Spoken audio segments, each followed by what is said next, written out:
Le Conseil des ministres de ce jour vient d'adopter le projet de loi portant réglementation de l'exercice du métier de laboratoire et des travaux publics.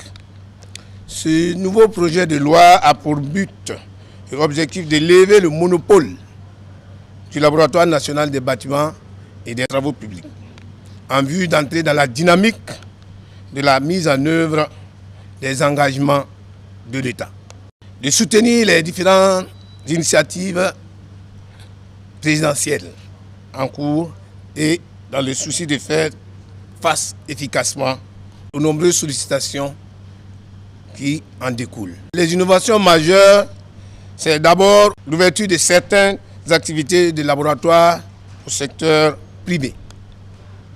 Ensuite, l'institution de l'agrément technique pour la réalisation des travaux, des activités de laboratoire. Et enfin, la création d'un organe de régulation des activités des laboratoires du secteur du bâtiment et des travaux publics. On va tenir compte effectivement de la qualité des travaux et de la qualité aussi des résultats. C'est pourquoi ces organes de régulation, on va réfléchir avec d'autres secteurs ministériels qui ont besoin aussi de l'intervention du laboratoire.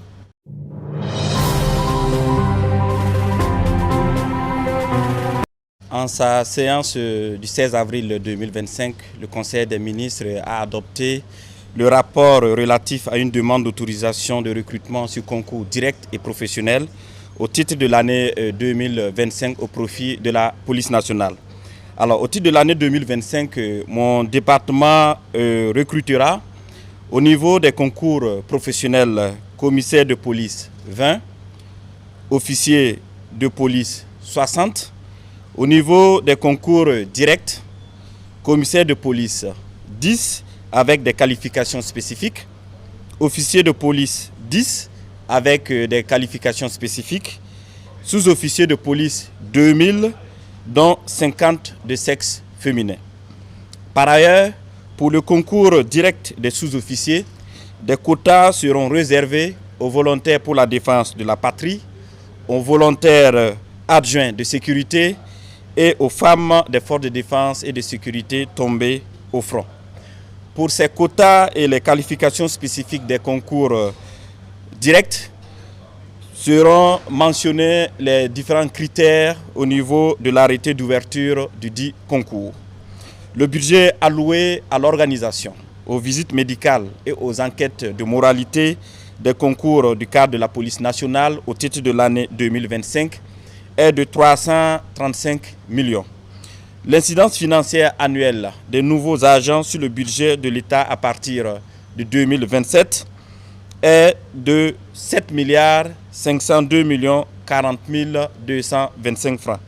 L'adoption du présent rapport permettra au ministère de la Sécurité d'organiser les concours professionnels et directs au titre de l'année 2025 pour la couverture des besoins en ressources humaines de la police nationale.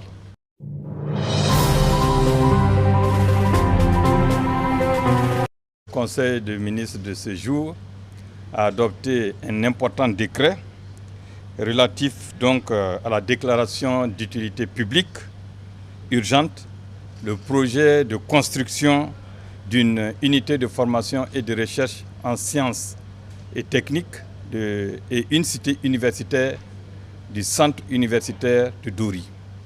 Alors il faut rappeler que le Burkina Faso, de concert avec des partenaires, a obtenu un financement pour la construction d'une UFR-ST et d'une cité universitaire au centre universitaire de Dori.